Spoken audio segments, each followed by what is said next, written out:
hear me now? Great. Are we live? Welcome, everyone. I'm Ashish Kaushal, founder of Consciously Unbiased, a movement to build inclusion in the workplace, and also the CEO of Higher Talent. Today's topic of conversation I'm really excited about because we've honestly gone through a roller coaster this year on the things that have been happening. And so the topic today is about how to reframe the value proposition of diversity, which is inspired by a new Harvard Business Review article authored by today's guest and my friend, Vijay Pandakur, who is a team cultural coach and a fractional HR advisor. It's no secret that we're in an era where the word diversity is getting backlash and our workplace becoming more polarized, which is the opposite of inclusion. Today, because we're discussing a new way forward to shift the current perception of diversity as a dirty word to a framework that's based on research and emphasizes return on investment for businesses and the benefits to teams. So let's get started. Vijay, thanks for being on my show, my friend. You mentioned in your recent Harvard Business Review article that there's a lot of noise around the word diversity, meaning people have all different definitions, which I guess is kind of diversity, right? How do you define diversity? Yeah, that's a great point, Ashish. So I think that there are a diversity of definitions about diversity. And on one hand, that's, human nature. I would say diversity is inherent. So one way of being a little bit tongue in cheek here is to say, first of all, diversity is inherent, right? Any ecosystem, difference is a hallmark of that ecosystem's strength and its vitality. Yeah. But in terms of utility, right? Let's be pragmatic here. We actually need to put in some work to develop a common and committed language right now, because part of what I think we can learn in looking back over the last 5 to 7 years is that a lack of being methodical has come back to hurt us. And so in this unbelievable moment of challenge, this crucible that we're in right now, there's a lot of DEI practitioners and allies and just caring humans that are like, look, let's get more rigorous and more defined here. And so part of what I was trying to do in the Harvard Business Review article, which actually is an excerpt from the first chapter of my book, is really say, here is one definition of diversity that I've actually put into play in-house as a talent and culture leader in large, public, global, complex organizations that I found to be pretty sticky. When I talked about diversity in this way, the business leadership leaned in, as opposed to putting that kind of fake smile on, and then that they're checking Slack while you're talking. And so where I was able to pick up on that really quick counter signal of, oh, this is interesting, was the places where I could clearly and empirically demonstrate that if we can think about diversity in these ways, we can actually drive ROI at the individual, team, and organizational level. And so a definition for diversity that does that meets that high watermark of being able to demonstrate a win for the individual, the team, and the org, is diversity as a driver of friction. And what I mean by that, in case people on the call right now are like, friction? Oh, this doesn't sound that great. I've had rug burn. That doesn't sound good. What I mean by friction is the diversity is a requirement for the process of innovation that a lot of companies really value, which is ideas, solutions, people, products actually need to go through a tumbling in a container, right, of rocks, right, where the rubbing up against each other of our ideas, the ways we do things, the viewpoints we have, actually generates better evolution and innovation over time. And when I talk about this with the business leader, they're always like, yeah, absolutely, right? I want my team to really bring different perspectives to bear on a problem or solution or whatever we're doing, and that in those differences, there's tremendous innovation potential. And what I did in the HBR article is really show some of just the tip of the iceberg, right? It's a 4-page article, but really showed that there's actually evidence-based science that diversity, when it's set up as a driver of team difference, can contribute to innovation outcomes, and that more diverse teams have the potential ingredients to innovate more consistently. And why you keep hearing me say potential is that what we know is that you can load a bunch of difference onto a team, and actually it then requires some catalysts to unlock that diversity and turn it into jet fuel for innovation, right? But it is an antecedent, and when combined with some catalysts like psychological safety, belonging, really good conflict resolution skills, actually then becomes this jet fuel for innovation. And that's a working model that I found traction with inside corporations, and became one of the elements of the alchemy of talent, my book, and the HBR piece that we're here to talk about today. Absolutely. It's interesting because reading your book and even just listening to us now, the words that keep coming to my mind are, it's really to create an environment where you create a conscious collision of ideas to generate productivity, right? And it's really about productivity, not necessarily diversity itself. It's the idea of like bringing different ideas to the table. In the beginning of your book, in the forward, you talked about the academic world where you started from, and you found that regardless of how smart the student was, their productivity or their ability to get great grades was directly associated to the environment and how they felt in that environment. And that really kind of goes to the productivity. Like really the reason why we're doing diversity in the first place in businesses, and I think that's where we lost some of this, is what it was emotional rather than how do we get more ROI from our workers, right? And I think that was where the disconnect was. That's right. And that's why I was looking forward to this conversation, Ashish. I think let's get down to the gritty of it, right? I think one of the major slippages that happened here in the past 4 or 5 years in for-profit corporations, and that's an important caveat, right? If you're running a for-profit, then you kind of have a pretty key reason for being, which is to make that profit to reward your shareholders if you're publicly held, but reward your stakeholders in any sense. And when diversity somehow slipped from the input to the outcome, I think we get into the noise, right? Where particularly around 2020, there was this really heightened, sense of like, oh my gosh, corporate America can be part of the altruistic restoration of social injustice. And once you start talking about what I would call social justice DEI, then you are talking about diversity as an outcome, right? Where we're talking about how we marshal resources to correct for very real historic and present day inequities and exclusions.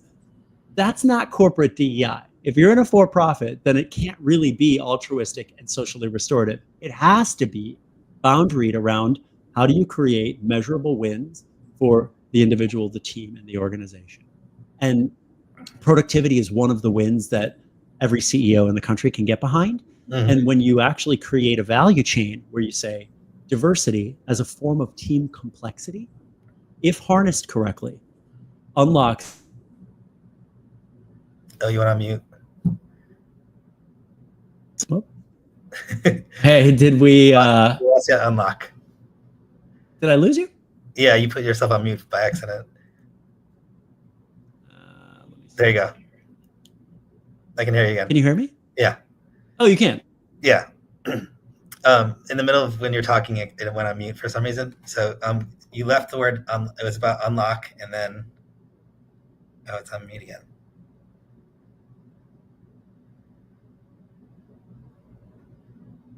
Yeah, we can't hear you. Try toggling it one more time.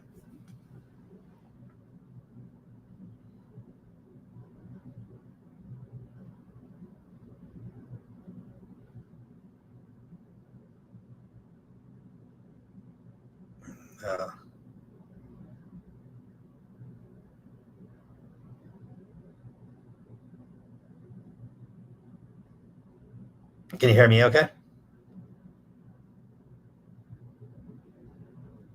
Okay.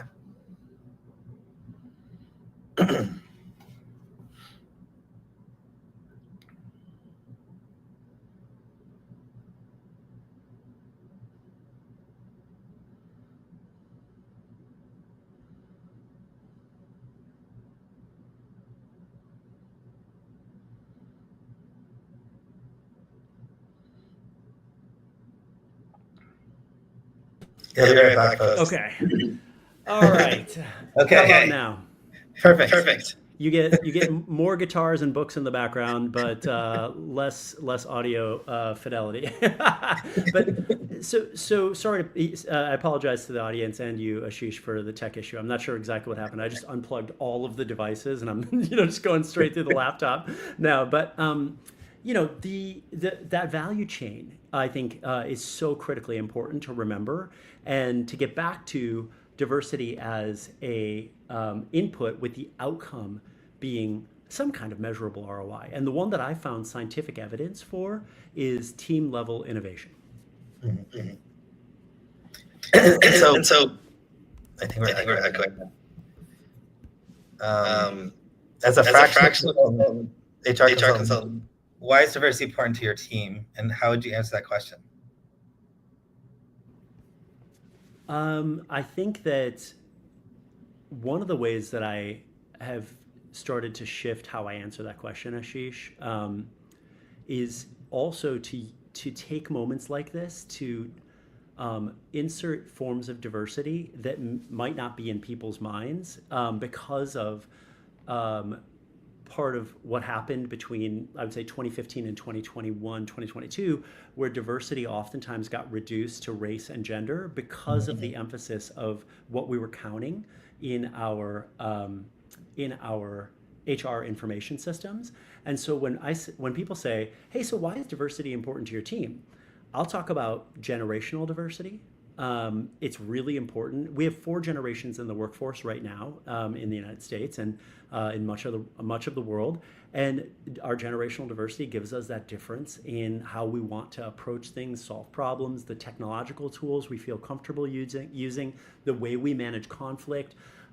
Similarly, I will talk about geographic and cultural diversities when I'm running a global team. In some of the companies where I was an executive, I had team members on 4 continents, and those different locations, global locations, brought a tremendous amount of productive friction onto the team. So diversity is, for me, one of the fastest on-ramps for productive friction.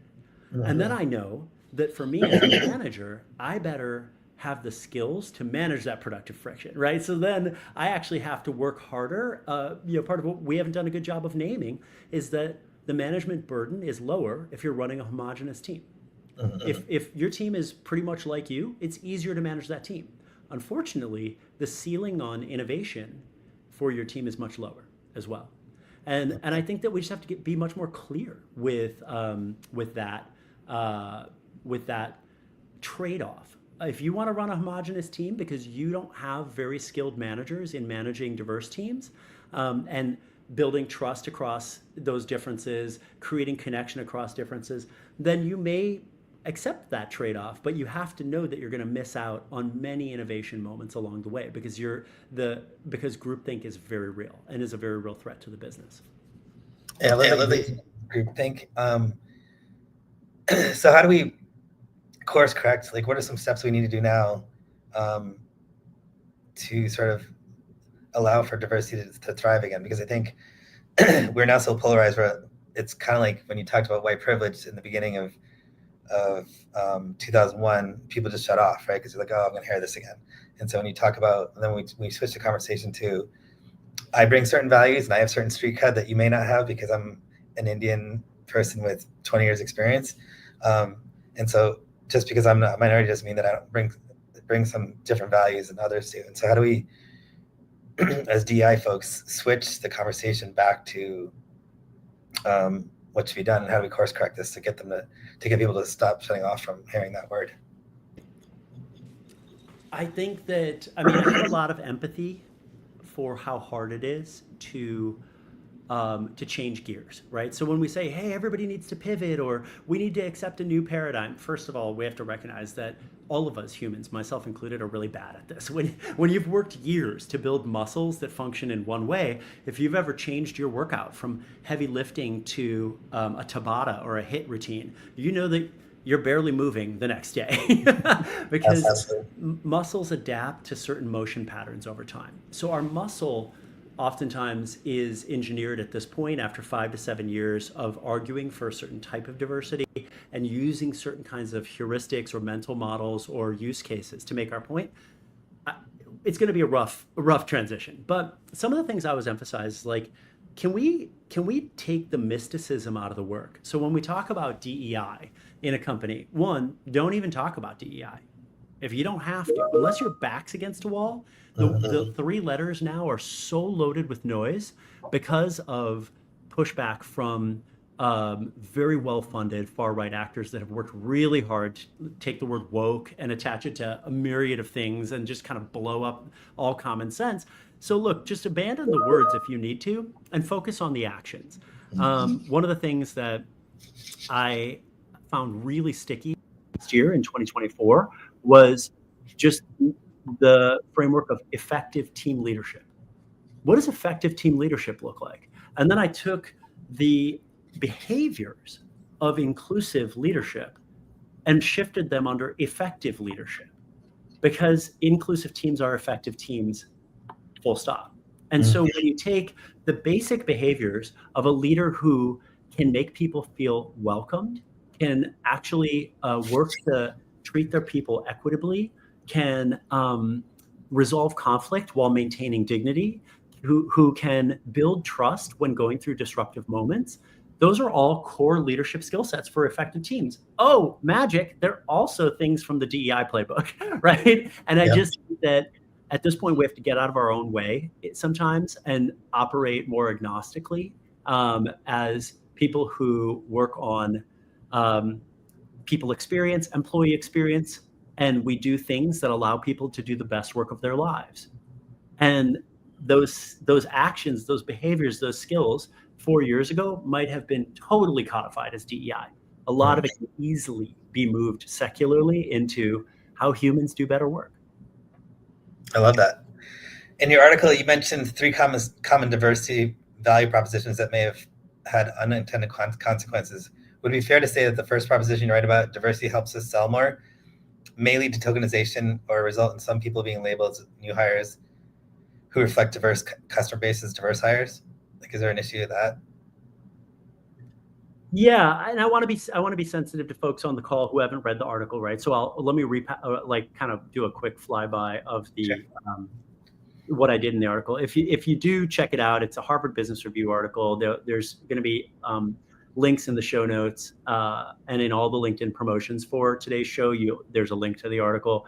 But what I do is I talk about the ways that we've tried to create value or value proposition for diversity historically. And I do say it's not that these are inherently flawed. It's just that all models come with advantages and disadvantages, including models that I propose too, right? So all models are flawed. Some are useful. Right now, we have to find the one that works now. There was one that got really popular, particularly in D2C, direct to consumer, B2C, business to consumer companies, where you would say, look, we need more diverse people because it'll help us sell to ... marketplace, right? Oh, your marketing team is all men and you're selling women's shoes. How good is your marketing going to be, right? And it's sort of a no duh on one level, like know your customer, business principle number one.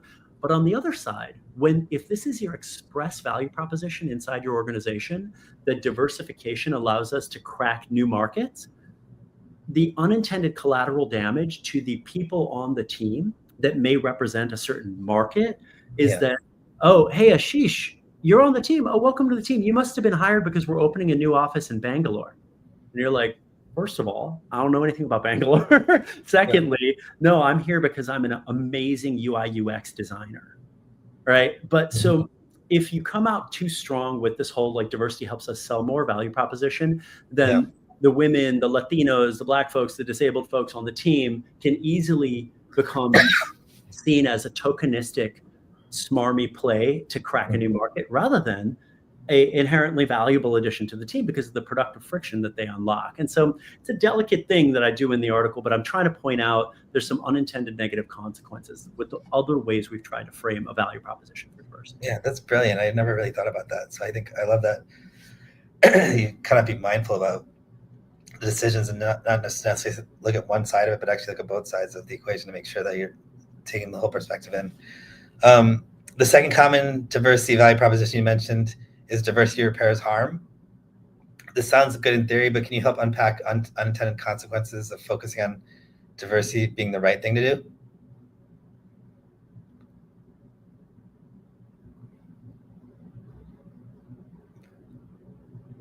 Sorry, I was unmuting.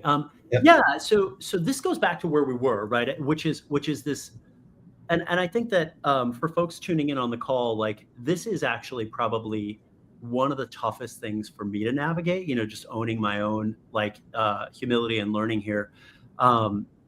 It took me a long time to figure out that what I was trying to do was unbundle social justice and corporate DEI, and diversity as a restorative or a reparative solution to fundamental problems in American society, historically and presently, that's the whole story, right? I mean, modern DEI comes out of historically the civil rights movement, going back over 100 years. And then from there into a variety of mini rights movements and social changes from, gender equity work in the 1970s, various forms of inclusion in the 80s and 90s around the rise of LGBT inclusion, right? These were all social movements that had repercussions at work. And I think it's so important to realize that work was a pretty cold, chilly, and intolerant place for a very long time. Yeah. And it was these social movements that cascaded into the workplace and incrementally changed norms so that work is less terrible or incrementally more dignified today than it was 50 years ago. Most people do not want to work in the corporate America if you have a relative or a parent that worked in corporate America in the 1970s, listen to them talk about what it was like, right? So there's this really interesting, complex relationship between social movements and workplaces. But you can't use the same mental models, language, and theory to practice patterns inside a for-profit corporation that you can in social life. So the second value proposition is that diversity repairs harm. The second value proposition that I talk about in the HBR article and in the book is that this idea is that like we have to invest in diversity because we owe it to the idea of a fair society to fix a problem that is a big problem for our society: unfairness, exclusionary practices, policies, de jure racism, de jure isms, de jure. And you would think, well, what's the problem with that? And one of the issues is that if you're in a for-profit, and especially if there's any executives on the call, you know what the boardroom is like. You know what the C-suite conversations are like. What you're thinking about is profit. And so when you're arguing for diversity by using altruistic principles like social restoration, you actually gut your power as a DEI change agent pretty quickly, because the rest of the C-suite goes, like, are you serious? Like the CFO is sitting there going, what? Like, you want us to spend X budget on fixing a social problem that honestly this company has nothing to do with? It's a huge issue that we have to correct for now, because in the George Floyd moment, one of the biggest things that changed is you had corporations all of a sudden starting to talk about, oh, we can actually fix social problems, right? You had a ton of CEOs sign on to pledges. You can actually find them online. Hundreds of CEOs signing on to pledges that they were going to invest in Black equity and repair the long overdue gap between exploitation for centuries and where we are now. And that dried up the minute the market changed. And and when that dries up, if that was your only value proposition for diversity, then now diversity doesn't exist anymore. So you have to have a self-interested value proposition for diversity. Otherwise, the minute the market changes, the organization bails. It cannot be altruistic in a for-profit. Yeah. And so that's where my respect for that value proposition comes from, because I deeply respect social justice movements that are necessary in making progress towards the dream of a multicultural democracy in our society. But I think that they don't really function correctly inside of for-profit corporations. So you were the chief diversity officer for a few publicly traded companies, and that were heavily tech related. So there's a lot of men in the companies, right? Do you think maybe one of the mistakes we made as leaders was that perception, and it's not reality, but perception. There's a perception that we decouple diversity with accountability or meritocracy, and so it doesn't mean that just because you're a minority that you're not qualified. We kind of people made the assumption that because you need to hire diverse candidates that you're just going to let anyone through the door, and that wasn't really the case. But now that perception is out there, and we need to reverse that on some level. Yeah.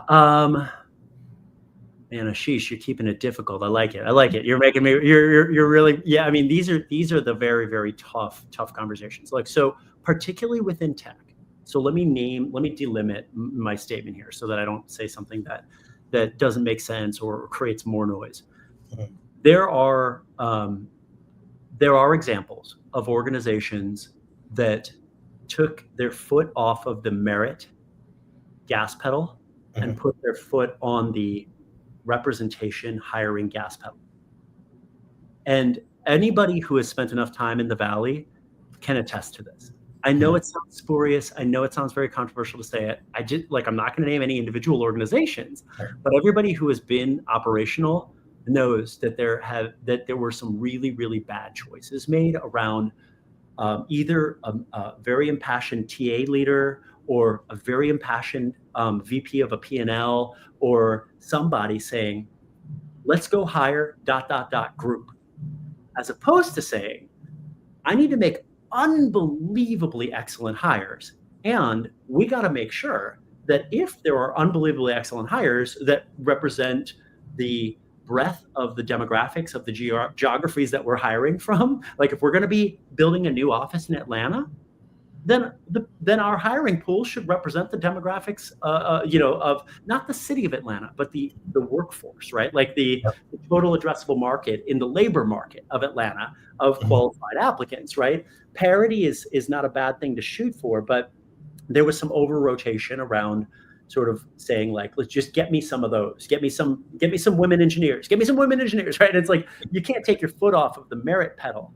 Yeah. The interesting thing, Ashish, though, is actually, I know a lot of chief diversity officers from publicly held companies and privately held companies.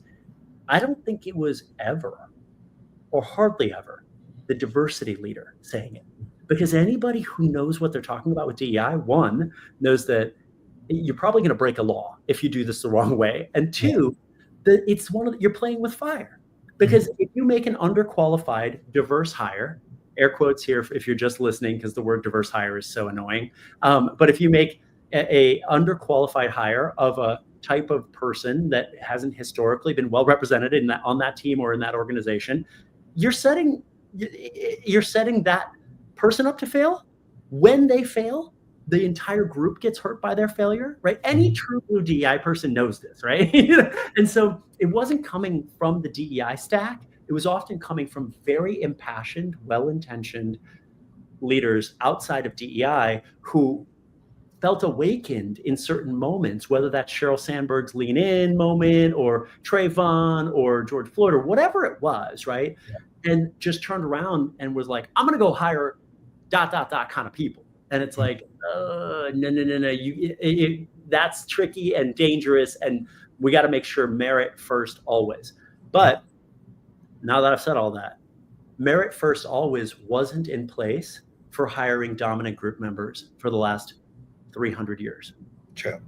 So this dance with merit versus favoritism is not limited to underrepresented folks, right? Like people have been graduating from Yale, getting into positions of power and turning around and hiring their homies from Yale as long as there's been Yale. I'm not just picking on Yale, any of these elite mechanisms, right? People have been turning around and Harvard Business School, right? Like what is Harvard Business School? It's a Rolodex. Like so I don't want to only put the pathological spotlight on DEI here, right? I think that there are tons of instances where people have chosen favoritism, nepotism, cronyism in favor of meritocracy. DEI is not the only place where we've struggled with meritocratic practice. The other part of that is that we also give people the benefit of the doubt if they're from where we came from. So if I came from Yale and I messed up, you'd be like, he just messed up. It's not that he's not intelligent because he's from Yale, right? But if somebody came from another environment that wasn't necessarily where you came from, you may not be as forgiving on the mistakes that happen. Yeah, totally. Well, I know we've got a bunch of people on the call that maybe, like I know you and me want to tee up some practical stuff too. Should we shift into like kind of some of the maybe the stuff that functions more like practical guidance for operators, allies, leaders? Sure. How can leaders be more who are experiencing pushback on diversity frame it better to illustrate the benefits for all, and how do they frame a new value proposition for diversity? So what are some practical things that people can do with that? I think, one thing that that I would encourage anybody who leads a team on the call to do, if you are dealing with your own desire to continue to be a champion of inclusion in your business, but you feel like the zeitgeist or the ethos around you is changing, which is a lot of people right now, is to get down to first principles of what it takes for your business to succeed, and to articulate your investment in inclusion first and foremost as a driver for how your business succeeds, and getting really rigorous with that, with your language, right? So like, look, every single person who works in my business needs to understand how to be a good colleague, because that's actually how we drive a world-class team. And here's what it looks like to be a good colleague. And that's where you feather in your inclusion behavior, right? So again, you don't have to say, look, for me, I'm a DEI champion, right? Maybe that's not the right move in your context, but you can say, I am a champion of my business continuing to put up numbers like nobody's seen. And part of the way we do that is that people are able to do their best cognitive work in my business. And that's because they feel psychologically safe and a deeply rooted sense of belonging. So everybody in my business has to know how to generate and sustain trust or psychological safety, and they need to be a ally and champion for a culture of belonging. And here are the behaviors that do that. And if you're on the call and you're like, wait, what are the behaviors that do that? Either we can talk about it now, Ashish, or you can also read my book, The Alchemy of Talent, where I go on each of those factors, on trust and on belonging. Specifically, what do we do that actually increases and sustains these kinds of variables? Give us a high level on how do we do this. So just high level, so let's talk about trust, right? I think that leaders have heard about psychological safety by now. I think most leaders have heard something about psychological safety by now. I actually encourage you, first and foremost, let's get back to that practical language. Use the language of trust. You can go read all about psychological safety, but use the language of trust, because it establishes cleaner signal in the business, right? Like, you don't have anybody argue about the value of trust. You actually have people pushing back on psychological safety now, not because they know what they're talking about, but because they say that it's a form of babying or hand-holding. And it's not. But if you don't want to have to use your energy debunking mythologies and knocking down straw men, just talk about trust. So you say, we know that trust is a key driver for high-performing teams. And so what I always encourage leaders to do is to have very simple understandings of what it takes to earn trust. And what I talk about when I'm working with executive teams, clients, coaching, is the two fastest ways you can earn trust from your people is, one, to have them feel like they can be vulnerable with you. So this is called vulnerability trust. It means that I feel safe taking risks with you, potentially failing with you, or even challenging you. That's vulnerability trust. It's a key vector in earning durable trust. But the second vector is reliability trust. And reliability trust is, you can count on me as your leader to do what I say I will do. And so a leader having a very clear, simple definition of trust, I think, is a good starting place. I will be very reliable, and I also will be a generator of healthy vulnerability at work.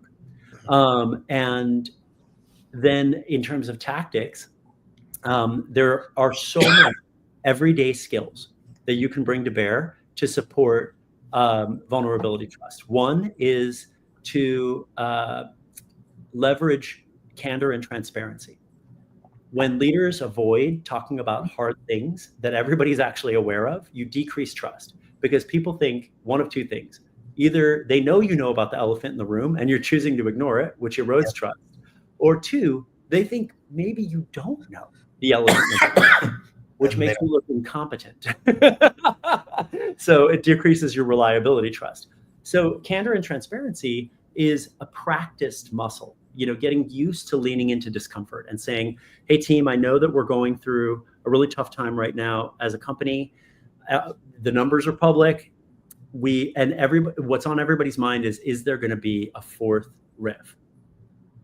I don't have an answer to that question right now, but I know it's on your hearts and minds. And if I get an answer to that question, when I can tell you, please know I will tell you. Like those moments of I call it naming the unknown. Naming the unknown is an amazing practical skill that you can use on a regular basis at work, because there are always unknowns at work, to earn and maintain vulnerability trust with your team. Reliability trust is just increasing your say to do ratio. Your say to do ratio is, the submolecules of reliability. If you say it, you got to do it. And so do not commit to things that you cannot deliver on. And if it happens, because the goalpost gets moved on you, or, things outside of your control just break, which happens all the time at work too, then owning it with gravitas and candor, right? So team, I want to let you know that I told everybody to build this whole new set of OKRs. And we spent a lot of time on that this quarter. And the company has chosen to not use OKRs now. Like these are moments. I've had these moments, right? But if you simply move on, and ignore it, reliability trust, right? So going back to candor again, I'm sorry, and I am frustrated, but I know you're even more frustrated because you spent time on this. And so I want to let you know I will work even harder going forward to try and vet up the chain whether we're going to stick with these shiny objects. So things like that, right? These are the practical behavioral things that actually ladder up to inclusion. But we don't have to stay at that mystical and political level when we can think just simply about what it means to be a good colleague and what the practices are that generate and sustain something like trust. No, that makes sense. It also kind of brought to my mind about managers who don't talk about the issues, or it's almost like passive aggressive management, and then things don't happen because people spend all their time talking about the thing that wasn't discussed in the room instead of working. So it just creates a distraction on everything. How can leaders balance the desire for people to bring themselves to work and the reality that most teams and workplaces aren't set up to sustain intense political discussions? Because it's hard to get around that these days. Oh man, this is it, right? I mean, so I have a business as a fractional HR advisor, right? I do advisory work in talent and culture solutions, particularly around employee experience and crisis comms and things like that. But for the last 2 months, maybe 3 months, so many of these HR workspace conversations have been about how do we handle political discussions at work? In the lead up to the election, in the aftermath of the election, in January, for a long time now. And so one, to all of the folks on the call, whether you run a team, you own a P&L, you are in HR, first shout out to you. You're doing amazing work out there. It's hard. But two, it's worth figuring some of this out quickly because it's not going away. This wasn't an issue as much 10 or more years ago because there was no expectation that you bring your full self to work. Like the first person who tried to do that, it didn't end well for, right? Absolutely. In the gestalt of work becoming more humane, we now have a new problem to be solved for, which is when leaders start saying things like, I want an authentic workforce, I want an authentic vibe on my team, I want people to feel comfortable being themselves. Well, how far do you want that to go? Because what we are always talking about is a selective authenticity, because the team exists for a reason. The team exists because it's the right constellation of talent and effort to drive value. And so if all of a sudden a bunch of team behaviors show up that detract from that end goal of driving value, then you are now in a form of authenticity that is not serving your business. And I just think we've got to get real clear about that, right? So how do you set up some kind of boundaries here?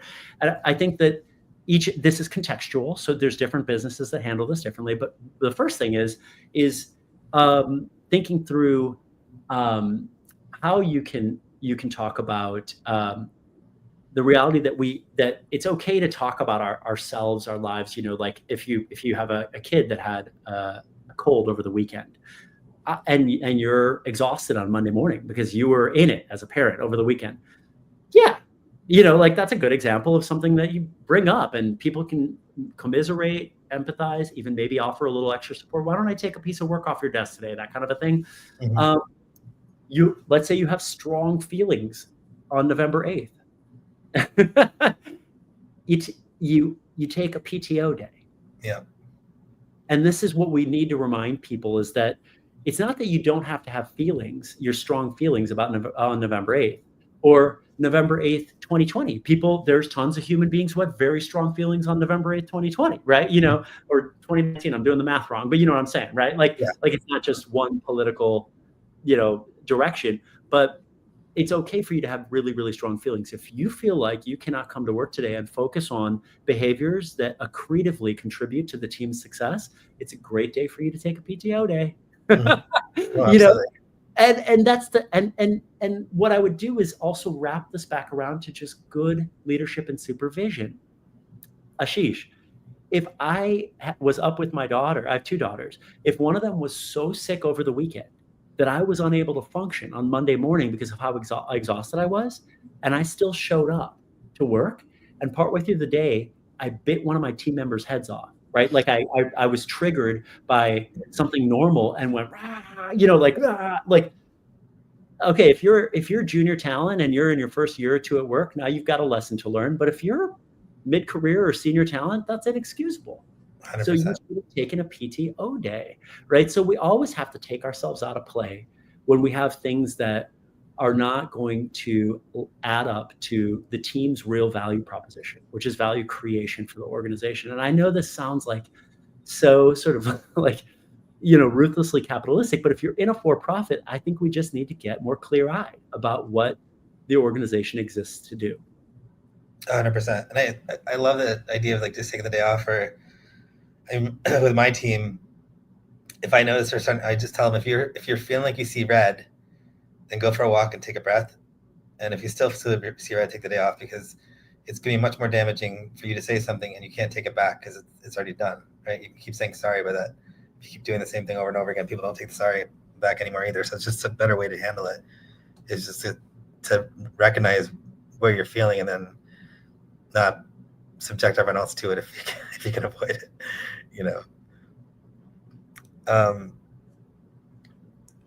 So we talk about consciously unbiased, we talk about microprogressions.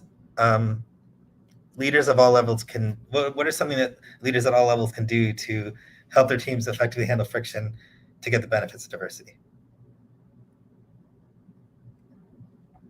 I love your question, but I just thought of an anecdote about the last question that I wanted to share.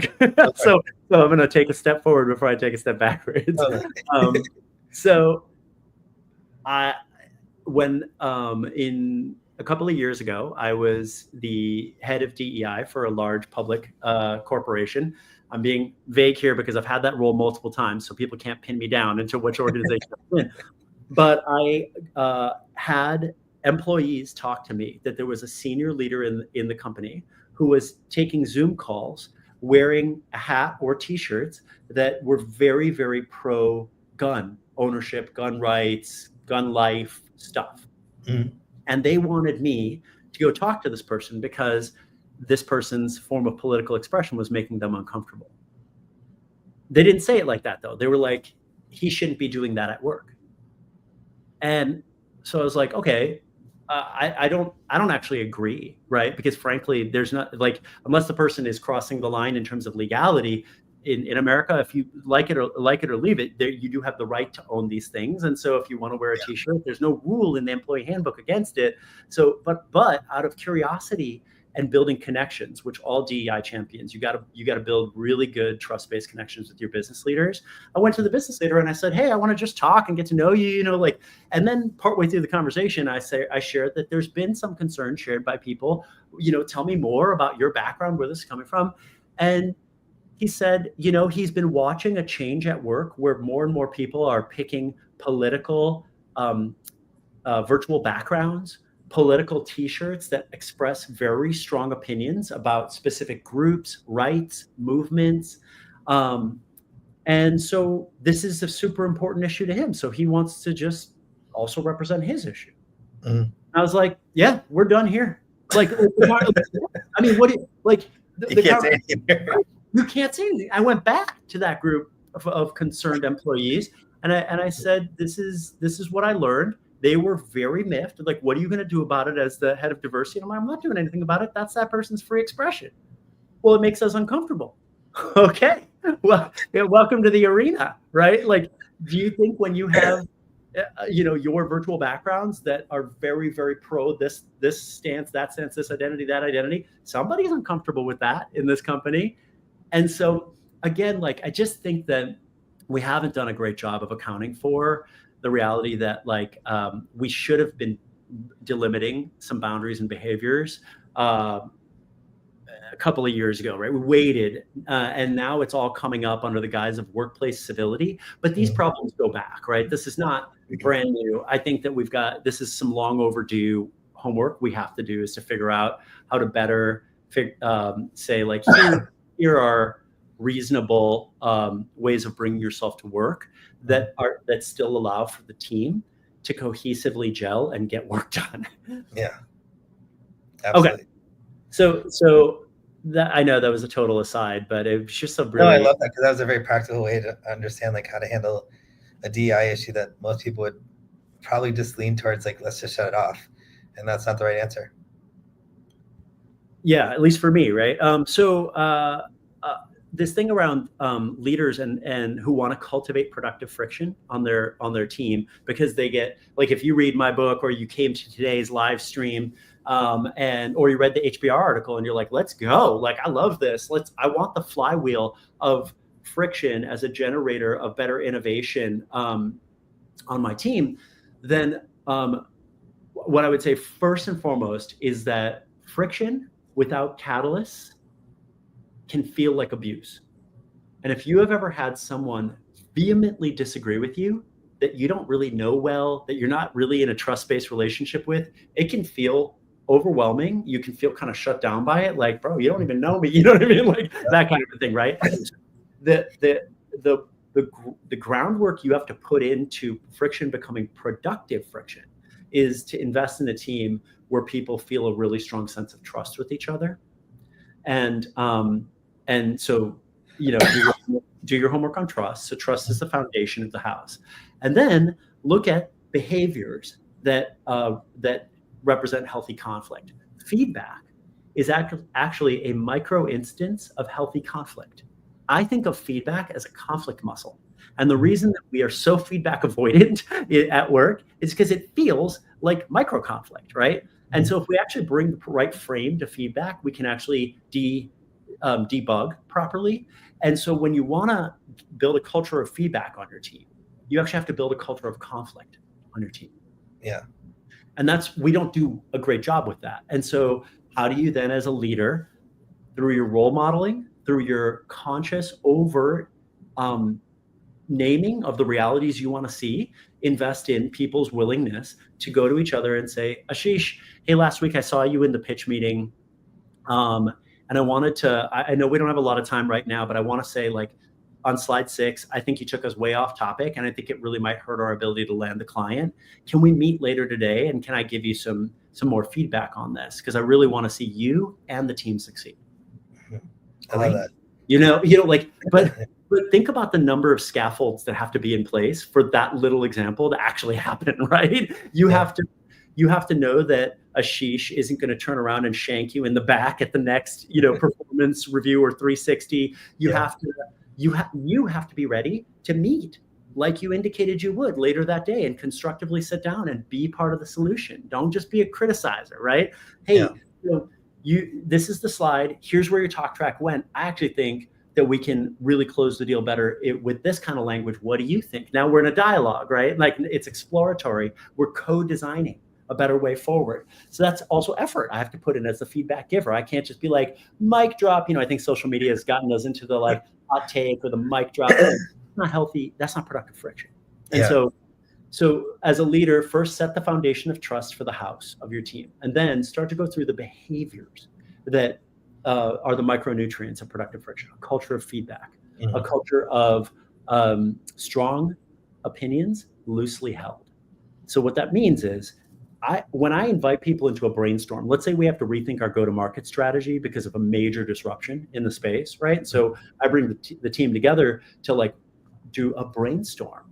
But if people if people either are unwilling to disagree, now you don't have a good brainstorm, right? Yeah. Or if if I say I believe in plan A, and then Ashish, you say I believe in plan B, and if there's literally no ability to change perspectives, to take empathy, to give ground, then you also don't have a generative flywheel, right? What you have are just people shouting at each other. And so strong opinions loosely held is like, so Ashish, I hear you saying you really want plan B. Does that take into account the way generative AI is really changing consumer expectations?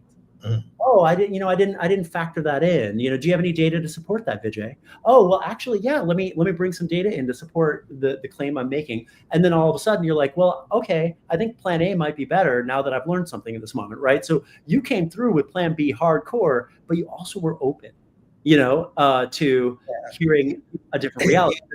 This is like the micronutrient of actually strong opinions loosely held as a driver for productive friction. Does that make sense, Ashish? Oh, 100%. And you literally create a productive friction without making it personal, right? So I think part of the key is to make people realize in the teams that it's not a personal discussion, or it's not an attack on you, because it's just an idea formation that we're trying to debate. Yeah, it's the old school facilitators line, ground rules in the beginning of the workshop, right? Challenge people's ideas, don't challenge the person. And so back in the old school DEI training days I used to do, right? Like, you don't say you're a racist. You could say the thing you just said sounds racist to me. You don't know what's in someone's heart, but you can hold them accountable to what they've said. Yeah. I also think that another area where, and I know we're kind of shifting into a conclusion soon here, but do also want to say that another area where there's tremendous ROI to the team for productive friction is in speed of decision making. When I'm coaching executive teams, one area that comes up often in the diagnostic process is that in moments of volatile disruption, speed of decision making actually goes down when you need to be making decisions faster to adjust to the earthquake that you're leading through. Speed of decision making goes down because the integrity of data goes down. You're in a rapidly shifting landscape. You're operating off of partial fact. All the realities of like working through a crisis. But if you have to make decisions quickly, then you need a team that is trained to disagree and commit. And disagree and commit is a popular bit of language to use. Like a lot of execs say, I want my team to disagree and commit, right? Because we got to have a healthy disagreement. But then when I make a command decision, we all have to go, right? And disagree and commit's amazing, but you actually have to train for disagree and commit. Disagree and commit is the marathon. You don't just run 27 miles on day one, right? So disagree and commit takes a lot of training. And the training is in having weekly micro disagreements and also having moments where you make, as the leader, command decisions. A command decision means, hey team, I know that there's a couple of different ways we see this.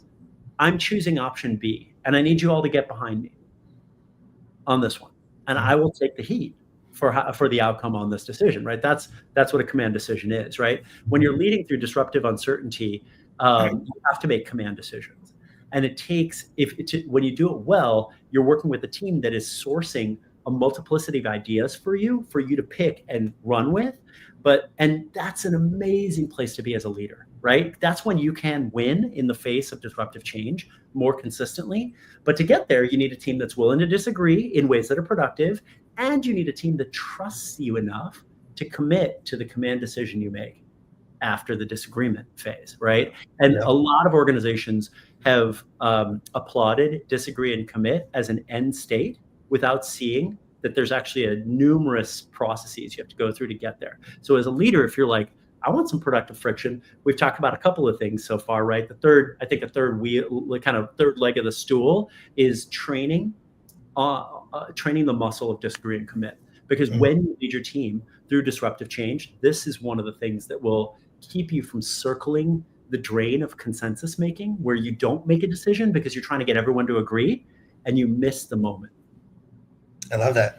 So many great ideas, my friend. I think you give us a lot as leaders to think about and how we make organizations better. And I think this D&I shift we're going through. I want to say congrats on your new book that just came out this week. It's called The Alchemy of Talent, Leading Teams to Peak Performance. We're going to drop a link in the chat so you can get it. I highly recommend it. I read through it and it's got me really thinking about a lot of different things I didn't think about before. So thank you so much. And I really enjoyed this. It's been fabulous spending some time with you, seeing you again. Come to Austin so we can hang out in person. And everybody on the call, thank you for tuning in. And I would love to continue this conversation in the chat on LinkedIn, DMs. Feel free to DM me. I love extending the dialogue and learning from you and the experiences you're having out there in the world of work. All right. Thank you.